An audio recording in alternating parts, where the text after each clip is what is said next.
बात करेंगे अब हम किस तरह से किसी भी फंक्शन का इन्वर्स फाइंड आउट किया जाएगा। तो उसके लिए मेथड क्या है, देखिए बहुत सिंपल सा मेथड है। क्या लिखा है इसमें, देखिए अगर फंक्शन 1 1 एंड ऑन टू है then to find the F inverse. देखिए इसमें मैंने अंडरलाइन किया है, क्यों किया है। अगर हमें एफ इनवर्स ढूंढने के लिए कहा गया है तो सबसे पहला काम तो ये करना है, उसे देखना है कि 1 1 ऑन टू है या नहीं, क्योंकि अगर दोनों में से कोई भी एक कमी होगी तो आपको प्रॉपर्टी में बताया कि उसका इन्वर्स एग्जिस्ट नहीं करेगा। तो अगर इन्वर्स ढूंढना है तो सबसे पहले ये दोनों चीज़ें पता कर लो। अगर फंक्शन 1 1 ऑन टू है तो आगे बढ़ना, नहीं तो वहीं पे रुक के बोल देना कि फंक्शन इन्वर्टेबल नहीं है, इन्वर्स नहीं मिलेगा। अब ये दोनों चीज़ें हैं तो उसके बाद अगर हमें एफ इन्वर्स ढूंढना है तो इसके लिए देखिए सिंपल से 2 स्टेप हैं। सबसे पहला काम क्या करना है, हमें y x की टर्म में दिया होगा y is equal to F X, find x in terms of y। तो x को कोशिश करो y की टर्म में ढूंढने की। y F x y in terms of x दिया हुआ है। अगर x को हम y की टर्म में ढूंढ लेंगे तो जो भी वो वैल्यू आएगी, जैसे हम रेंज ढूंढते वक्त भी ये काम करते थे, मेथड नंबर 1 में रेंज में भी आपको बताया था। अगर x की वैल्यू हम y की टर्म में ढूंढ लेंगे तो यही समझ लो अपना एफ इनवर्स y हो जाएगा। यही काम करना है बस अपने को मेन। x को y की टर्म में ढूंढोगे तो ये जो g ऑफ y आएगा वही आपका एफ इनवर्स y होगा। अब इसके बाद बस इसको लिखने का सही तरीका इसको सही ढंग से लिखने के लिए क्या करेंगे, इंटरचेंज कर देंगे x और y को, यानी y की जगह लिख देंगे x और x की जगह लिख देंगे y। तो यहाँ पर y लिख दिया तो y is equal to G of x, यानी कि एफ इनवर्स y। ये 2 स्टेप हैं सिंपल से। एक चीज़ और बता दूं, इन दोनों स्टेप्स में आप चाहो तो रिवर्स भी कर सकते हो कि पहले आप इस फंक्शन में ही y is equal to F X में ही x और y इंटरचेंज कर लो। मतलब आप पहले ही क्या लिख लो, x is equal to F of y। बात एक ही है, कोई अंतर नहीं है। पहले काम में हमने x और y इंटरचेंज कर लिया, ये आ गया। फिर इसमें x y की टर्म में है तो y को किसके टर्म में लेके आओ, x की टर्म में। तो y is equal to G of x। तो यही जो y है आपको x की टर्म में मिलेगा, यही आपका एफ इनवर्स x होगा। तो सिर्फ बोलने का तरीके में अंतर है और कुछ नहीं है। कुछ टीचर इस तरह से बता देते हैं कि पहले ये काम करो फिर ये करो, पहले x और y इंटरचेंज कर लो फिर उसके बाद y को x की टर्म में लेके आओ। या फिर ऐसे भी कर सकते हो कि पहले आप जो है आपको y is equal to F X दिया हुआ है, वहाँ से x y की टर्म में ले आओ, फिर उसके बाद x और y इंटरचेंज कर लो। तो इससे कोई फ़र्क नहीं पड़ने वाला, आपकी इच्छा आप जैसे भी चाहो कर सकते हो। ठीक है। अब एक एग्जांपल ले रहा हूँ, देखिए सिंपल सा। मैं फंक्शन लेता हूँ एक log ऑफ x। ठीक है। अब ये जो log ऑफ x है इसके बारे में हमें पता है कि ये कैसा होता है। log ऑफ x जो हमारा है वो कुछ इस तरह से बनता है। ये log ऑफ x का ग्राफ होता है। ये पॉइंट होता है 1,0। क्लियर। इस ग्राफ को देखो, ये कहाँ डिफाइन है, इसकी डोमेन क्या है। इस फंक्शन की जो डोमेन है वो है 0 टू इनफाइनाइट, 0 से आगे डिफाइन है, और इसकी रेंज दिखाई दे रही है r, यानी कि minus infinite two plus infinite. ये एक फंक्शन हमने लिया। ये जो फंक्शन मैंने लिया है इसको देखो, ये साफ साफ पता चल रहा है क्योंकि इसकी रेंज r है तो ये ऑन टू है। दूसरी बात, हॉरिजॉन्टल लाइन टेस्ट आप चेक कर सकते हो, वो भी इसमें पूरा है। तो यहाँ पर जो मेरा एफ एक्स है वो 1 1 भी है। ठीक है, 1 1 एंड ऑन टू, दोनों चीज़ें इसमें हैं। देखिए 1 1 एंड ऑन टू।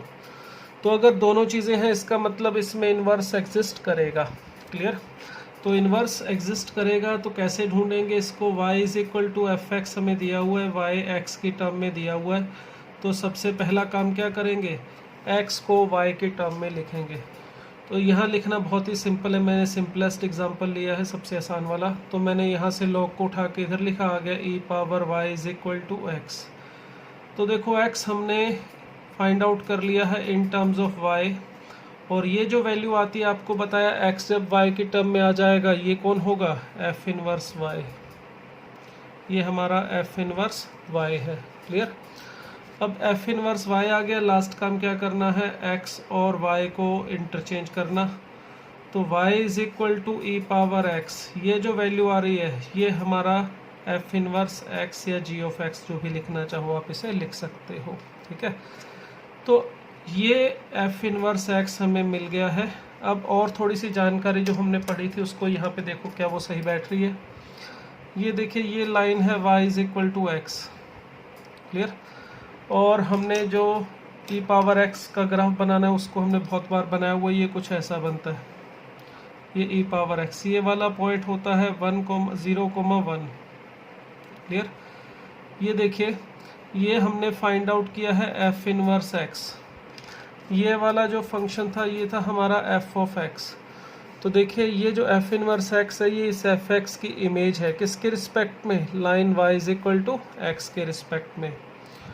ये फंक्शन देखिए कहाँ से कहाँ पर डिफाइन था। f अगर डिफाइन हो a टू b तो हमने लिखा था f इनवर्स जो है वो डिफाइन होता है b टू a। चेक करो क्या ये सही है यहाँ पे इस केस में। अब यहाँ पर जो हमारा f इनवर्स x था वो डिफाइन था, डोमेन उसकी 0 टू इनफाइनाइट रेंज थी r। ये देखिए अब इसको देखिए f इनवर्स x को, इसकी जो डोमेन है वो है r। ये x की सभी वैल्यू के लिए डिफाइन हो रहा है, इसको आप ग्रीन कलर से लिख लो क्योंकि ग्रीन में मैंने बनाया है, ठीक है। तो f इनवर्स x की जो डोमेन आ रही है वो देखिए r आ रही है, ये सभी वैल्यूज़ के लिए डिफाइन है। और अगर आप इसकी रेंज देखो तो इसकी y की वैल्यू e पावर x में, ये e पावर x है हमारा, तो इसकी जो y की वैल्यू है इसमें 0 से लेके जा रही है इनफाइनाइट तक। तो f अगर a टू b डिफाइन था तो ये b टू a डिफाइन हो रहा है, देखिए। तो इस तरह से हम इन्वर्स फाइंड आउट करेंगे किसी भी फंक्शन का। सबसे पहले देखेंगे कि 1 1 ऑन 2 है या नहीं, उसके बाद इन्वर्स ढूंढने के लिए y x की टर्म में दिया है तो x को y की टर्म में ले जाएंगे। चलिए एक दो एग्जांपल और देखते हैं इसमें। ये नेक्स्ट एग्जांपल देखिए। इस एग्जांपल में हमने f(x) लिया है जो डिफाइन करके दिया हुआ है हमें 0 minus infinite to 0 to 2 to infinite, ठीक है। और f(x) ये दे रखा है e power x plus e power minus x। और हमें चेक करना है इसमें कि इन्वर्स एग्जिस्ट करता है या नहीं करता, और अगर इन्वर्स एग्जिस्ट करता है तो उसे फाइंड आउट भी करना है। तो चलिए देखते हैं कि फंक्शन इन्वर्टेबल है या नहीं। इसका इन्वर्स ढूंढने के लिए यहाँ पर जो हमारे पास फंक्शन है f(x) उसे चेक करते हैं वो 1 1 ऑन 2 है या नहीं। तो इसको पहले चेक करते हैं 1 1। कैसे चेक करेंगे देखिए, अगर हमें इसे चेक करना है 1 1 तो मैं मेथड यूज़ कर रहा हूँ डेरिवेटिव वाला, क्योंकि मुझे पता है e पावर x और e पावर माइनस x दोनों ही डिफरेंशिएबल फंक्शन है। हमने बहुत बार इसका ग्राफ भी बनाया हुआ, तो इसमें डेरिवेटिव वाला टेस्ट लगा सकते हैं, कोई झंझट नहीं है। अगर f'(x) फाइंड आउट करें इसमें तो मुझे मिलेगा e power x minus e power minus x। e power minus x का डेरिवेटिव होगा e पावर माइनस x, फिर पावर का डेरिवेटिव -1। इसे 1 अपॉन e पावर x लिख दूं और एलसीएम ले लूं तो e power 2 of x minus 1 ये हमें मिल रहा है, क्लियर। ये हमारा f'(x). अब चेक करता हूं कि ये फंक्शन स्ट्रिक्टली इंक्रीजिंग या स्ट्रिक्टली डिक्रीजिंग है या नहीं, क्योंकि अगर स्ट्रिक्टली इंक्रीजिंग या स्ट्रिक्टली डिक्रीजिंग होगा तो हमें दो फ़ायदे होंगे। एक तो उससे 1 1 ऑन 2 भी पता चल जाएगा, और दूसरा रेंज फाइंड आउट करने में भी हमें हेल्प मिलेगी। तो इसमें देखिए x की जो वैल्यू है हमारी डोमेन फंक्शन की वो लाई कर रही है 0 से माइनस इनफाइनाइट, या उल्टा बोल दिए माइनस इनफाइनाइट से 0, ठीक है। अब इसको पता करने के लिए देखिए 2x जो होगा वो भी लाई करेगा, सॉरी e पावर 2x।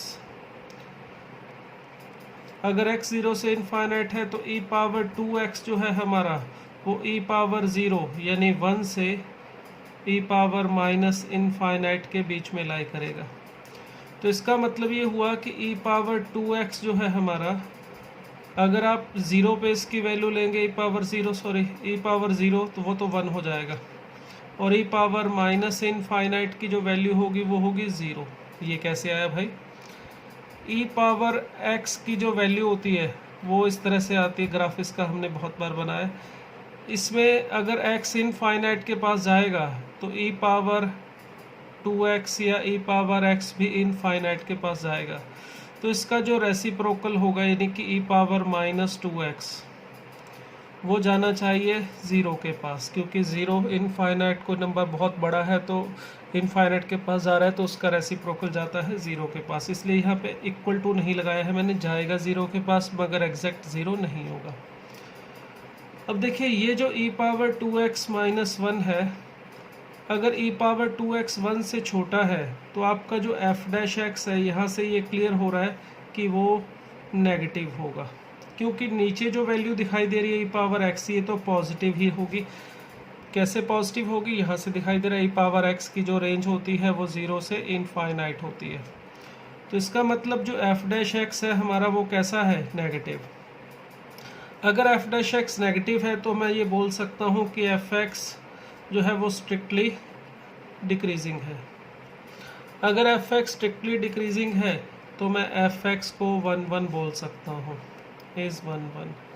चलिए एक काम तो हो गया, फंक्शन 1 1 आ गया। अब ऑन टू के लिए भी रेंज हमें हेल्प, ये जो मेथड था जो f डैश x वाला, ये हमें हेल्प करेगा रेंज ढूंढने में भी। कैसे हेल्प करेगा, देखिए अगर फंक्शन हमारा स्ट्रिक्टली डिक्रीजिंग है तो हमारी डोमेन से रेंज ढूंढ सकते हैं। हमने प्रॉपर्टी पढ़ी थी रेंज में, अगर fx स्ट्रिक्टली डिक्रीजिंग होगा तो उसका ग्राफ ऐसे नीचे की तरफ आता है।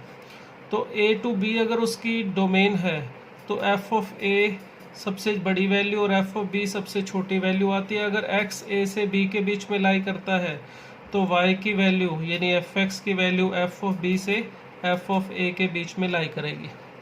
अब इसका यूज़ हम यहाँ पे करें तो इसमें x की वैल्यू लाई कर रही है हमारी माइनस इनफाइनाइट से 0 के बीच में। अब हमें fx को पता करना है तो इसका मतलब fx हमारा लाई करेगा f ऑफ 0 और f ऑफ माइनस इनफाइनाइट, मगर उसे सीधा तो लिख नहीं सकते तो ऐसे लिखना पड़ेगा, limit x approaches to minus infinite. अब देखिए fx हमारे पास है, fx है हमारे पास क्या, e power x plus e power minus x, ठीक है। इसमें देखो अगर मैं f ऑफ 0 ढूंढना चाहूँ तो बहुत सिंपल, x को 0 रखोगे तो e पावर 0 और e power minus 0 that is 1 plus 1 that is 2 आ रहा है। तो इसका मतलब fx की जो, सॉरी यहाँ पे थोड़ी सी मिस्टेक हमने की, अगर फंक्शन डिक्रीजिंग है तो जब यहाँ पे इनइक्वलिटी पे ये लगाऊंगा तो ये साइन जो है हमारा वो रिवर्स होगा, क्योंकि फंक्शन अगर इंक्रीजिंग होगा तो उस केस में इनइक्वलिटी लगाने पर, सॉरी इंक्रीजिंग फंक्शन अगर इनइक्वलिटी पे लगाएं तो इनइक्वलिटी का साइन सेम रहता है। अब यहाँ पर ये स्ट्रिक्टली डिक्रीजिंग है, इस वजह से लगाने पर साइन क्या हो जाएगा, चेंज। तो f ऑफ 0 यहाँ पर चला गया, अब उससे मैं उठा के इधर लिख रहा हूँ और f ऑफ 0 की वैल्यू है हमारी 2। अब f ऑफ माइनस इनफाइनाइट ढूंढते हैं। देखिए अगर x जा रहा है माइनस इनफाइनाइट के पास तो e पावर x की वैल्यू देखिए e पावर माइनस इनफाइनाइट यानी 1 अपॉन इनफाइनाइट इसके पास जाएगी, e पावर इनफाइनाइट। तो किसी भी नंबर का e पावर 1 से बड़ा नंबर है, उसकी पावर जब आप इनफाइनाइट पे लेके जाओगे तो ये बढ़ता जाएगा, इनफाइनाइट पे पहुंचेगा तो ये 0 बनेगा। 1 अपॉन इनफाइनाइट एग्जैक्ट इनफाइनाइट नहीं है, मतलब ये नंबर बहुत बड़ा इनफाइनाइट के पास जा रहा है, तो 1 अपॉन इनफाइनाइट के पास कोई नंबर होगा तो वैल्यू 0 के पास जाएगी। उसी तरह से e पावर माइनस एक्स में देखिए अगर x माइनस इनफाइनाइट है तो यहाँ पर e पावर क्या बन जाएगा, प्लस इनफाइनाइट, और e पावर इनफाइनाइट इनफाइनाइट होगा। इसका मतलब जो हमारा fx था वो था e power x plus e power minus x, ये किसके पास पहुंच जाएगा, इनफाइनाइट के, क्योंकि एक नंबर 0 के पास जाएगा एक इनफाइनाइट के। तो इसका मतलब ये देखिए ये फंक्शन हमारा इस तरह से 2 और इनफाइनाइट के बीच में रहेगा। तो इसका मतलब रेंज जो आ रही है हमारी fx की वो आ रही है 2 टू इनफाइनाइट, और यही इसने हमें दे रखी है। तो इसका मतलब ये जो फंक्शन है हमारा वो कैसा हो गया, ऑन टू। ये जो रेंज है वो हमारे को डोमेन के इक्वल है। अगर रेंज को डोमेन के इक्वल है इसका मतलब fx इज ऑन टू। तो देखिए दोनों काम हो रहे हैं, 1 1 भी हो गया, ऑन टू भी हो गया, तो दोनों चीज़ें हो गई। तो इसका मतलब हम कहेंगे कि इनवर्स एग्जिस्ट करेगा, और उसे अब हम फाइंड आउट करते हैं।